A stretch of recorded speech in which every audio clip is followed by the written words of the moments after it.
$500 goes a long way 6 months into a crippling pandemic. It would pay my car payment and put some food in the kitchen. And a lot of Portlanders were willing to put their safety on the line to wait in line. It got kind of crazy kind of fast. A black kindergartner says she suffered racist attacks by her white classmates. Her family says her teachers and staff at North Clackamas School District brushed it off. And we can learn a lot about the Northwest's deep ties to anarchy by opening the KGW vault. Tonight, a brief history of so-called eco-terrorism in Oregon. They have gone one step further into attacking property. Here's the story. I still have no idea whose cute little handwriting that is. That always cracks me up. I'm Maggie Vespa. Dan is off tonight, but back tomorrow. Welcome to the story. Given that Dan is back tomorrow, that means, I guess, in all seriousness, I only have one more night to pull a Congressman Peter DeFazio and chain myself to something in this studio. They're not getting this one.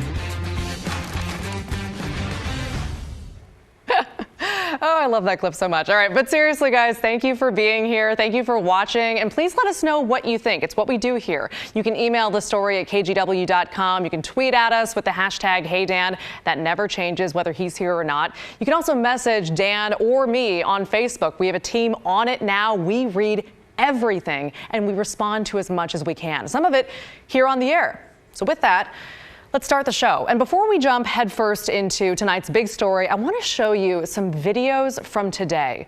Hundreds of people across Oregon are standing in lines outside banks and credit unions trying to get their hands on a one-time $500 government assistance check from the state.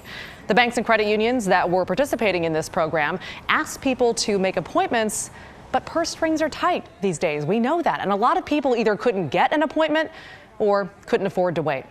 So, as you saw, it led to long lines yesterday and today, and people packed in tight quarters during a pandemic. So today, On Point Credit Union said it was going to staff up to help people out and encourage mask usage and social distancing, and they're doing that because they say yesterday at any given time, 50 to 200 people were waiting in line. Yeah, different financial institutions are doing it differently. On Point has, like I said earlier, we're trying to eliminate as many barriers as we can because we want to serve those people that have the greatest need. So we have many folks that have gotten in line early, and we're working to get those members served today. All right, so today things took another turn. That said, 2 men were arrested after getting into a fight while waiting at the On Point on Southwest 5th in downtown Portland. One of them had to go to the hospital. And I think, and we at The Story think, that this story is just added proof, as if we needed any, that things are not okay right now. Thousands of people still haven't received their unemployment. In July, the extra $600 a week in unemployment benefits from the Federal CARES Act expired. And every time Congress gets close to passing some new plan, they break for another vacation. President Trump signed an executive order approving an additional $400 per week unemployment payment, but it requires states to provide a quarter of that. And frankly, Oregon says they're not sure where that money's going to come from. Meanwhile, the jobless rate here in Oregon is still above 10%. So when help finally arrived from the state in the form of a one-time $500 check on a first-come, first-served basis this week, who can blame people for waiting in line for hours in the middle of summer, even during a pandemic? They're desperate, and help isn't coming fast enough. All right, now we're going to turn to our big story. It's about a lawsuit against the North Clackamas School District. The basis? Accusations of racism against a kindergartner of color by her peers, by her classmates. And the little girl's family says the child's concerns were brushed off by teachers, the principal, even the district. Here's Kyla Boshi.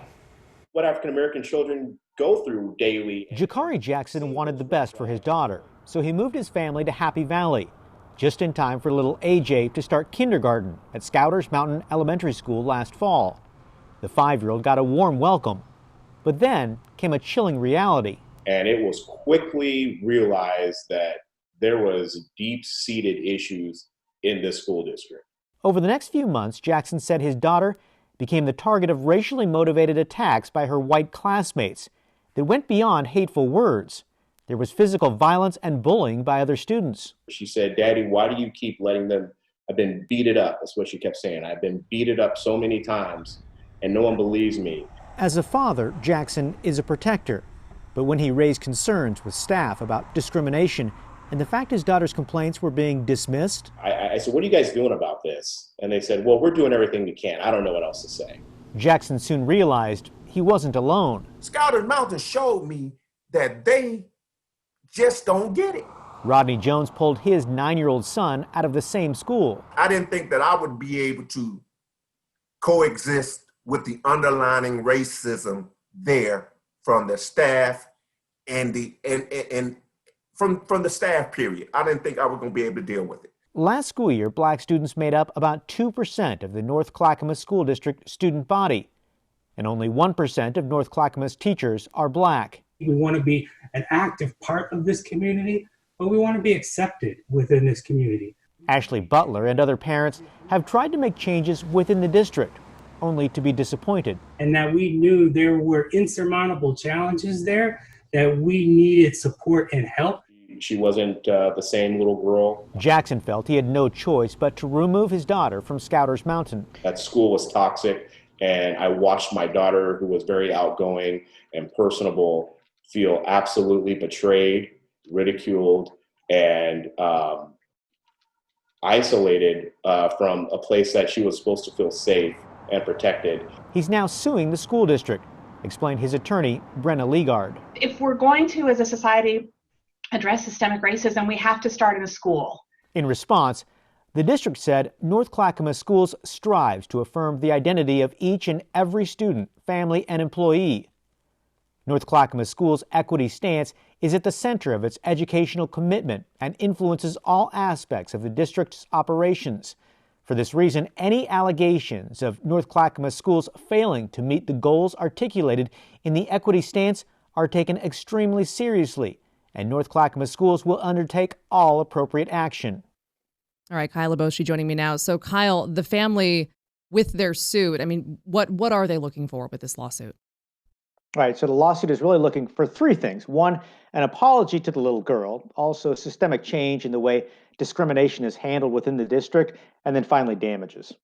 Okay, and when we talk about how this little girl was treated and especially interactions with staff, I mean, this seems very complex. There are a lot of issues here.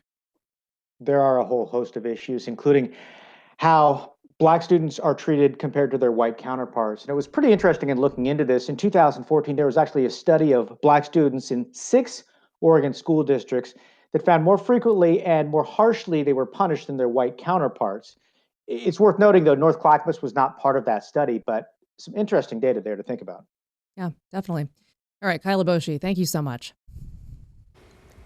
I want to shift gears now to a segment that, to be blunt, we didn't plan on airing. Let me explain. Over the last several days, you might have seen, we've been running portions of my interview with a Portland police officer who's been on the front lines of the city's protests, Sergeant Brent Maxey. The whole thing, as you can see, is up on YouTube now. Sergeant Maxey and I talked for more than an hour, and we covered a lot. He was very generous with his time. We covered the things he's seen at the protests. We covered police use of force on journalists, the DA's new policy not to prosecute certain crimes, the concept of defunding the police. It was very broad, the whole thing. Again, online, you can see it for yourself. That said, as far as this show is concerned, after last night, after we'd aired 3 nights of segments, we were ready to move on.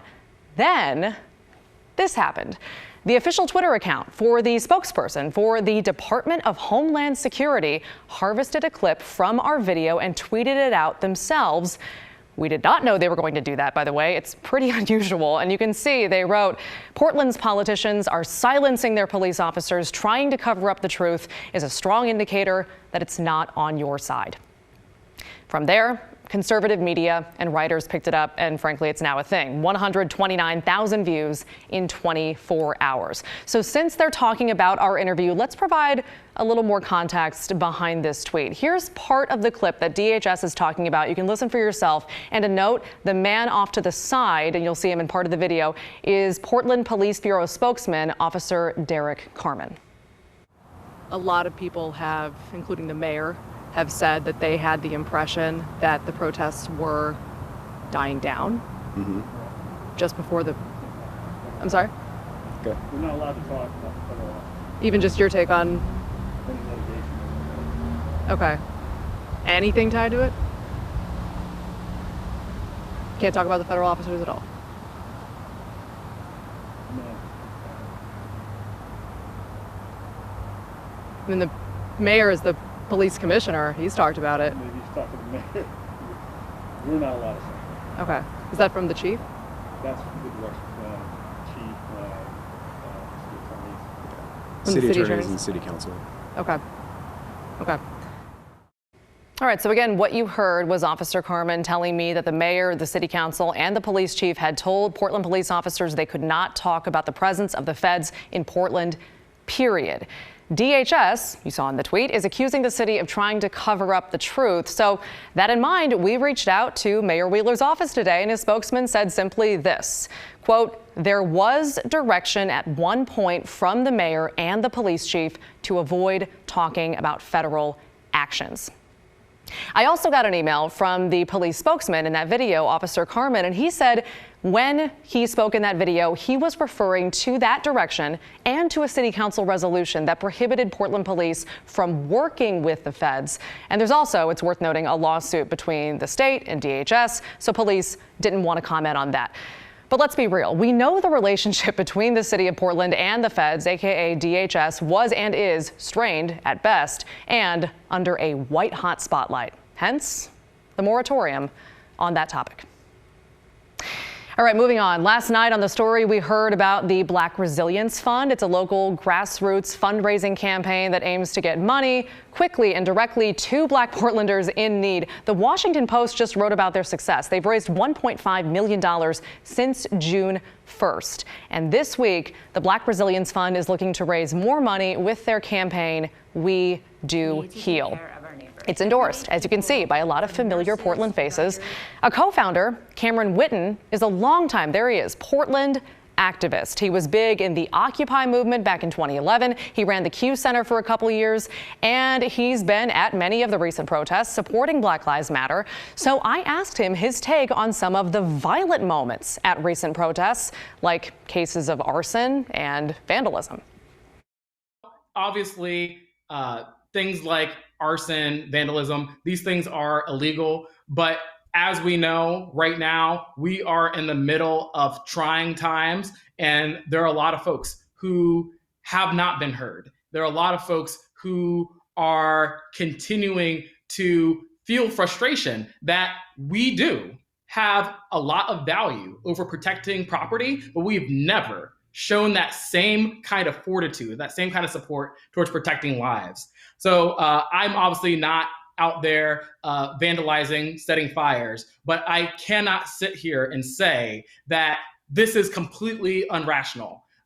What I'm here to say is that this is a trying time, and that what we should be doing is focusing on prosecuting the system that has caused our communities to suffer for far too long. And yeah, we've been calling for urgent change since June 1st. We saw, both with local and national examples, that we can make shifts. We saw that even before the George Floyd murders. We've seen since the coronavirus pandemic how quickly government and other institutions can move. We have so much more to do in Portland. We have seen little in terms of shifting funds from over-policing into real investments for food boxes, written assistance. Our folks need emergency business loans right now. We should be doing these things. When The Story continues, a viewer thinks we're a little too Portland-centric. What do you think? On second thought, don't answer that. Plus, another viewer asks what we can do about trash on the beach. Okay, seriously, we don't talk about Portland that much, do we? And The Vault reminds us of another time in Oregon history when protesters took to extreme measures for their cause. But for real, there isn't that much Portland, is there? Is there? Hey guys, welcome back to The Story. I'm Maggie Vespa. I'm in for Dan, who will be back tomorrow. And until then, I'm fielding all your hashtag HeyDan comments and questions because I've asked, but they won't change the hashtag for me. I'm not that important. You can also, by the way, email the story at kgw.com. And speaking of, I read one of the comments last night at the end of the show, and I want to bring it back for those who missed it. Mark Loofborough emailed us and said, I'm going to start calling this show the Portland Show, Portland in all caps, or the Portland Story, excuse me. How about covering stories not about Portland or what is going on in Portland? I don't live there and I don't care. I like how vague Mark is. No, but seriously, we appreciate the comment. And hang on, we do not cover only Portland stories, right? I mean, honestly, Jay, let's roll the tape and see some proof. And let's jump right into our big story, which is about protests in Portland. Portland police put out a press release. Portland police officer near Laurelhurst Park. Portland's protest, the Portland Police Bureau. Okay. Well, major point. There's been a lot of big Portland news lately, for sure, between the protests and the feds and police use of force. But Mark, you're right. That doesn't mean there isn't stuff happening in other communities across Oregon. So with that feedback in mind, let's go there. And Cynthia Dudley is actually getting us started on the coast. We're going to double up on viewer comments for this one. She wrote in to the story and said, quote, our beautiful Oregon beaches are being trashed. How do we resolve this? So I do wonder if Cynthia saw Devin Haskin's story, my lovely colleague. It was yesterday. It was in Cannon Beach. Even during a pandemic, summer is drawing tourists west to spend time on the water. Makes sense. It's beautiful. Unfortunately, it's led to a lot of litter. She's right. As for Cynthia's question as to how we resolve this, how we solve this, you can be like Lisa Kerr and the other volunteers who donate their time walking the beach in the morning and picking up the trash. A lot more plastic bottles, a lot of dog poop not picked up, and tons of discarded masks. It's sort of like they did everything. They changed the diapers of their kids, they had drinks, they had food, and then they just got up and went home. I could furnish a toy store with all the shovels and pails and molds that I found on the beach. Good for her. We appreciate them doing that. By the way, there's also a group called HRAP, and that stands for Haystack Rock Awareness Program, and their job is to educate visitors and promote environmental stewardship. But lately, their job has been more and more about picking up trash. So suffice it to say, there isn't an easy answer. We all just have to be better about picking up after ourselves, especially the tourists from the city. And please put your mask on your face. Don't put it in the sand. All right, keeping it out of Portland, Jeff wrote in saying, I would like to investigate the story of Facebook abandoning drilling broken equipment on the Oregon coast. I believe more Oregonians should know what is happening. Well, Jeff, then you might find this Oregonian article from Thursday worth your time. We're going to share this on the story's social pages. They report that a subsidiary of Facebook, Indeed, abandoned drilling equipment, broken piping, and 6,500 gallons of fluid off the Oregon coast while building an undersea cable. Oregon's Department of State Lands sent a letter to the Facebook group Edge Cable Holdings, and it said they had 30 days to reach an agreement with Oregon on how much they owed for cleanup, and then another 180 days to either remove the equipment or get a permit to leave it there. The article gets into a lot more detail about when the garbage has been on the sea floor and how it got there. Check it out and support some local journalism.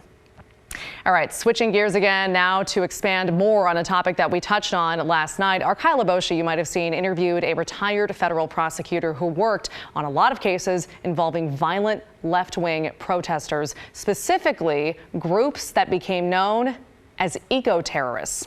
And for the 112 people who move to Oregon every day and probably have no idea what I'm talking about, eco-terrorist is a movement in the 90s and early 2000s where extreme environmental activists used violent means to defend the government, or excuse me, the environment.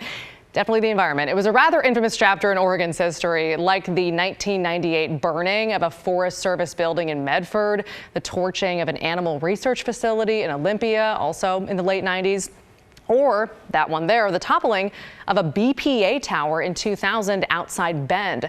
Those were all high-profile incidents from groups like the Early Liberation Front or the Animal Liberation Front, and the KGW Vault is full of stories just like them. Take a look.